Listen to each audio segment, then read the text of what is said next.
Welcome adventurers, I am Goose, I'm Tana. and this is going to be the third and final video for now about the elf subraces. This one is specifically Dark Elves. The Dark Elves of Dadoran are unique to say the least. Their society developed right after the Great War that encompassed the entire planet and caused a lot of things to change. Elves got to experience war for the first time in a very large and grand scale that they never wanted to or had to experience after the fact. But it changed a lot of them. Several elves in the year 3500 felt that the world was changing and you had to be tougher to make it in this world, that there were other races out there that were not going to play nice, that were not going to seek happiness. And they felt the best way to counteract this was to train themselves and teach themselves how to be tougher, to seek happiness through more sadistic means. The first Dark Elf was actually a fairly nice person, I think. This is all based on what I've heard from Dark Elves, and they say that it started off as a simple idea of toughening up. But given that they came from a high elf society centered around physical pleasure and the like, what they did to toughen up can be considered quite dark and quite kinky, I guess? Kinky in like the worst possible way, because they did not care, unlike high elves, they did not care about how other people felt, how their fellow elves felt about what they were doing, or how it made them feel, or how happy they were getting about it. This later developed into a strong societal focus on not just playing in physical, sexual matters, developed a psychological need to bring harm to others and to feel harm, to know that you are tough enough to take it. It was slowly turning into a pride for power sort of thing. They liked knowing they were tough and strong and durable, and they didn't care how they had to prove it. And it led to a very big gap between the high elves, these high elves who were originally doing this, and the high elves that were part of the city that was not into that. They were exiled and built their own city, but they did not follow the Wood Elf route. They built a massive underground city to keep them out of prying eyes, so the high elves could not stop them from doing what they wanted. And they built an army, which the high elf kingdom did not have a legitimate army. They had guards, they had well-trained warriors, no official army as of the year 3500. The Dark Elves were building one, and building one fast. They were tough, mean, ruthless, and they did not give a shit who said what, including the humans, gnomes, and the orcs, who all were against what was going on. The Dark Elves continued to hide themselves away for the next 500 years and become a very powerful force to be reckoned with, and they were indeed moving towards war with the High Elves, who realized this and built their own formal fighting force, not as ruthless, but just as strong as the Dark Elf force. Now, this Dark Elf city, the Dark Elves as a whole, were starting to change, and it was in this 500-year span that the first Dark Elf god was born and ascended to his own realm.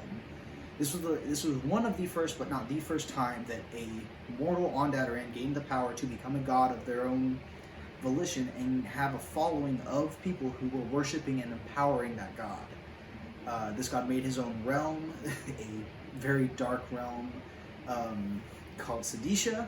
I think you can get where he got the name from.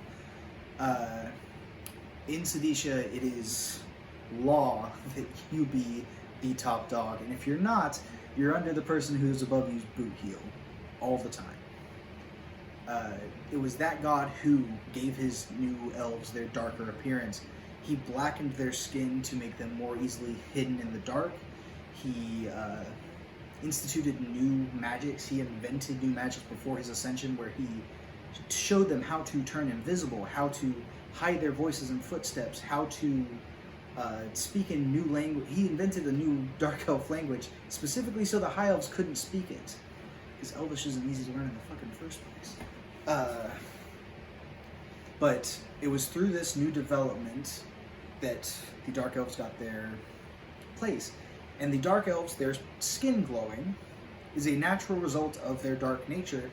They glow in the dark only when they choose to. They can turn it on and off at will, but only in the dark. In direct sunlight, they cannot glow, And in fact, their skin is very very vulnerable to direct sunlight because they've lived underground for thousands of years now, but originally for 500 plus years. They spent all that time underground or training very little on the surface.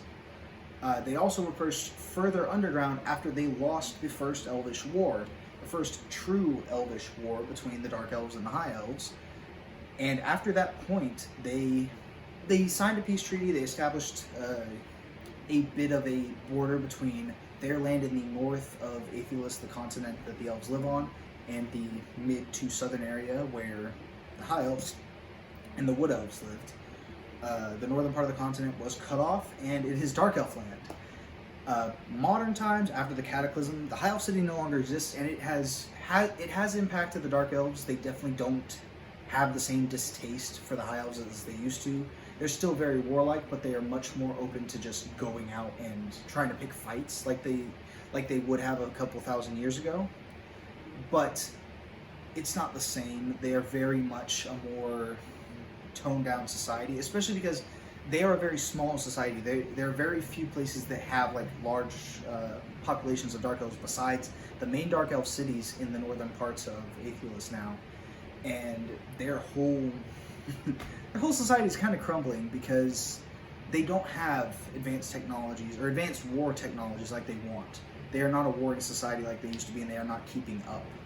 That's mostly because they've cut themselves off from every other society. They are very much secluding themselves because they believe themselves to be superior solely because they've done what they've done, and they haven't done much. I'm sorry, I'm taking this a little personally. I'm not a fan of the Dark Elves. They're kind of assholes.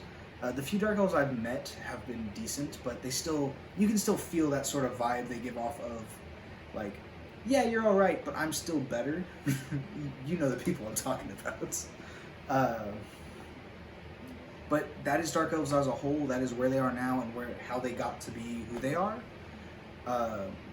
Aggressive, dark, misogynistic people. And people who focus on the pleasure of pain, the pleasure of dominance, the pleasure of power. But that is it for this small series. Those are the main three species of elves. There are actually other sub-races of elves, but I don't know enough about them to give a full-length video on. I'll definitely do some research if you guys want me to. Leave some likes, and I'll consider that a want for that. I can also talk about other races of Dadoran: the dwarves, the gnomes, the humans, the Enfalbus, the goblins, the Tors. Any of those are available, so leave a comment if you want to. And farewell, adventurers. Welcome to Dadoran. Hope you enjoyed. Goodbye!